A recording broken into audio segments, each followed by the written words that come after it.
Now, the next topic I thought I would discuss is private equity.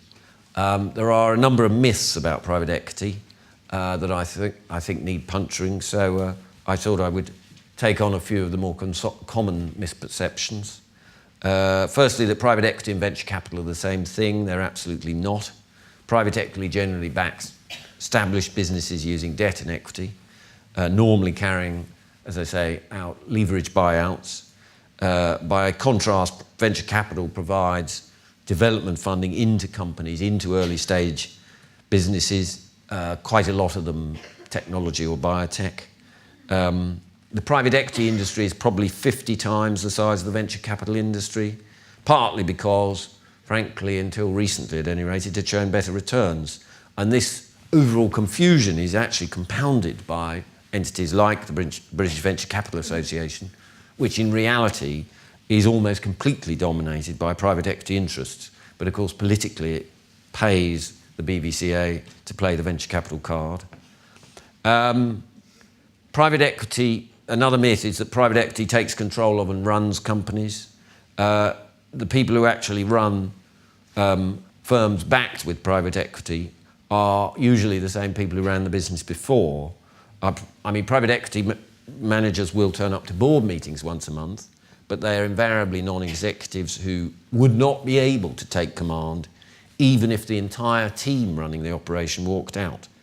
And well-run private equity houses partner with entrepreneurs to create value. That's the only way the system works. Another myth is that private equity executives are exclusively motivated by making capital gains. Unfortunately, in reality, the managers of some, possibly many large private equity funds make so much money from fees that the carry on the ultimate gain is merely a bonus and not really an incentive. And obviously, if the funds fail to make exits, then the manager's ability to raise a follow-on fund is doubtful. But if you've got a 7-year fund at 2% on $10 billion just for turning up to work, who the hell cares, frankly? And right now, the industry has dozens of very senior players at the top of giant funds who I struggle to believe they still have the hunger in their belly. Another myth is that the industry has taken all its write-downs of bad investments. I think during the period 2005 to 8, almost half the private equity ever invested was deployed in the entire history of the industry. A fair proportion of that particular portion of private equity money must surely be questionable as to whether it be recovered. And there are now, I suspect, hundreds of what might be called zombie companies where the equity is in doubt. Yet the banks have not assumed control so far. I mean, for the private equity house in those sort of situations, they've not much to lose, really. They've got the hope that some value might be recovered, and maybe it will, in some sort of restructuring.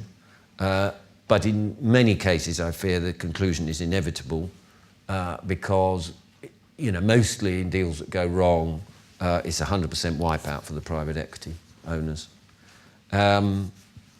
It's not, I'm afraid, true to say that the industry has emerged entirely unscathed from the financial crisis.